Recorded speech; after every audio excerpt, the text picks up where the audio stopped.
पागलपन है। एक बात आज से शुरू करने से पहले एक बात अर्ज करूं कि आप जिससे दिल लगा रहे हैं, क्या जरूरी है कि वो भी आपसे दिल लगा रहा हो?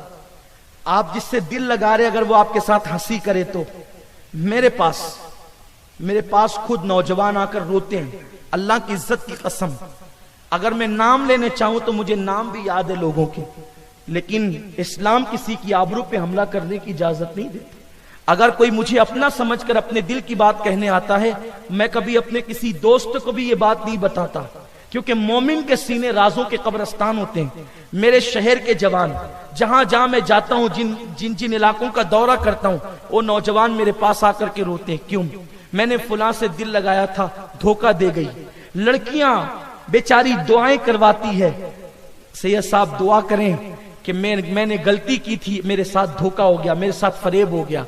ये सब होता है, बल्कि यहां तक होता है कि माज़अल्लाह अस्तगफिरुल्लाह, अल्लाहु अकबर, शादियां तय हो जाती है, निकाह हो जाते हैं, फिर भी जिससे दिल लगाने की बात की थी उसको बताया भी नहीं जाता। ये सूरत हाल है। लोग रोते हैं आकर, हमारे नौजवान फिर गुस्से में आकर के कोई मर जाता है, कोई खटमल की दवा पी लेता है, कोई जो है वो शराब पीने लग जाता है। हंसने की बात नहीं, ये सच्चाई है। बिगड़ जाते हैं लोग, रास्ते से भटक जाते हैं लोग, मेरे आका अलैहिस्सलाम के प्यारे दीवानों। इसलिए जो रास्ता इस्लाम का है ही नहीं, उस रास्ते पे लोग चलते क्यों हैं? किसी पे एतमाद मत करो। और मैं तो ये कहता हूं, इस दौर में सबसे महंगी चीज अगर कोई है वो मोहब्बत है। यार बेटा आज बाप से प्यार नहीं करता, कोई लड़की से क्या प्यार करे? सब झूठ है, फरेब है। अगर कोई मेरी बात से इख्तिलाफ करे तो 1000 बार इख्तिलाफ करे, लेकिन सच्चाई यही है। मोहब्बत करने वाले मिलते कहां हैं जी?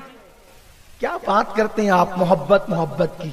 किस मोहब्बत की बात करें? पागलपन है, बेवकूफी है। और एक बात कह दूं कि जो लड़की किसी लड़के से मोहब्बत करने चली है, अगर वो मोहब्बत कर सकती थी तो जिस मां ने उसको 9 महीने पेट में रखा, उससे मोहब्बत नहीं की उसने? 2 साल तक दूध पिलाया, उससे मोहब्बत नहीं की उसने? आपसे मोहब्बत कर रही है जिसने आपने उसमें कोई एहसान नहीं किया। इसका मतलब यह है कि वो दूध पिलाने वाली मां की बेवफा है, तो तेरी कब वफादार होगी? ये तो सोचो, ये तो गौर करो। क्या मोहब्बत का नाम दे रखा है? बगावत को, धोखे को, फरेब को। हम किसी ऐसी मोहब्बत को नहीं जानते और न किसी ऐसी मोहब्बत को मानते हैं जिसमें माँ बाप के साथ दगा हो, धोखा हो, खानदान की इज्जत के साथ खिलवाड़ हो। हम तो उस एक मोहब्बत को सिर्फ जानते हैं कि अगर रास्ते में थक के बैठ जाए तो वो महबूब खुद चल कर आता है और सहारा देकर मंजिल तक ले जाता है।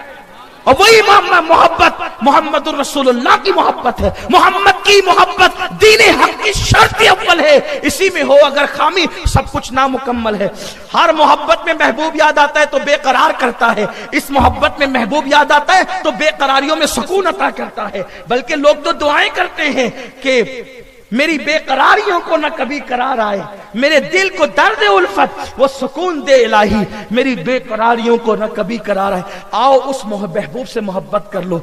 देखो मुझे दुआ दोगे, मैं उस महबूब से मोहब्बत की दावत देने आया हूं। दुआ करो ऐसा घुमा दे उनकी वेला में खुदा हमें, ढूंढा करे पर अपनी खबर को खबर न हो। उन्हीं को महबूब बना ले, इसलिए कि जिसे खुदा ने महबूब बनाया होगा, जिसे खुदा ने महबूब बनाया है, वो कितना अच्छा होगा, वो कितना मनमोहना होगा, वो कितना सुथरा होगा, वो कितना सोड़ा होगा, वो कितना प्यारा होगा, उसकी मलाहत कैसी होगी, उसकी अदाए दिलरुबा कैसी होगी। तो अर्ज ये कर रहा था, छोड़ो यार सबको, जो माँ की वफादार नहीं और जो लड़का माँ का। मेरी कौम की बेटियों से भी कहता हूं, मेरी कौम की बेटियों, मेरी बहनों, बहुत भोली हो तुम। किसी ने कह दिया तेरे लिए घर बना देंगे, तेरे लिए जेवर दिला देंगे, तुझे बाइक पे लेके घूमेंगे। मेरी बेकौम की बेटी, तू इतनी भोली है कि जल्दी से अपनी आबरू का सौदा कर लेती है। ऐसा ना करना, इसलिए कि जो अपनी माँ का वफादार ना हुआ वो तेरा वफादार क्या होगा। तो 99% लोग नाकाम ही होते हैं और जो लोग अक्सर तो धोखा ही देते हैं। खास तौर पे मैं तो मर्दों की मोहब्बत को कोई एतमाद की नजर से नहीं देखता और न लड़कियों की मोहब्बत को एतमाद की नजर से देखता हूं। क्यों? इसलिए कि मेरे उस्ताद ने मुझे नसीहत की थी और मैं अपने बुजुर्गों की नसीहतों को बहुत मजबूती से पकड़ के रखता हूं। उन्होंने फरमाया था, बेटे जो माँ बाप का बेवफा होना उससे कभी दोस्ती नहीं करना, क्योंकि जो माँ बाप का वफादार नहीं वो दुनिया में किसी का वफादार नहीं। जब भी हम किसी को करीब करना चाहते हैं, किसी से मोहब्बत करना चाहते हैं, किसी को अपना बनाना चाहते हैं, तो हम ये नहीं देखते अमीर है कि गरीब है, कौन से सिलसिले का है, कौन सी बिरादरी का है, रंग कैसा है, कद का है, ये सब नहीं देखते। एक चीज देखते हैं, ये नबी का और माँ बाप का वफादार है कि नहीं। बस यही दो चीज देखते हैं। अगर ये बात है तो फिर हम उसको अपना बना लेते हैं, क्योंकि हमें पता है जो नबी का और माँ बाप का वफादार होगा कायनात में वो सबका वफादार होगा, और जो माँ बाप का वफादार नहीं वो किसी का वफादार नहीं हो सकता। ये बात खास ख्याल रखना, और मैं अपने उस्ताद की नसीहत आपको मुंतकिल कर रहा हूं, देखना, गौर करना। कभी आज नहीं कल वो आपके साथ बेवफाई जरूर करेगा। माँ बाप के वफादारों को ढूंढो। तो ये जो लड़के लड़कों की मोहब्बत है, एक एक दो दो घंटा एक दूसरे को जो है वो मस्के लगाते हैं, कभी माँ बाप से भी इस तरह प्यार की बातें की है? माँ बाप को तो बुड्ढी बुड्ढा कह के पुकारते हैं, तो ये क्या किसी का साथ निभाएंगे? हम आसमान से तारे तोड़ लाएंगे और ये सजाएंगे वो सजाएंगे, शायरी करते, बदबख्ती करते, कुछ नहीं है ये सिवाय गजल के उन्वान के, और कुछ नहीं है। हंसने की बात नहीं है, ये सच्चाई है। आज के बाद हम ये मुहिम चला दें, कोई मोहब्बत की शादी हम नहीं होने देंगे। और आज से पहले जिस जिसके किसी से ताल्लुक थे, आज अभी इसी वक्त अल्लाह और रसूल के लिए तोड़ देंगे। और हम अगर दिल का रिश्ता किसी से जोड़ेंगे तो मुस्तफा जान रहमत से आमिना के लाल से जोड़ेंगे। अर्ज कर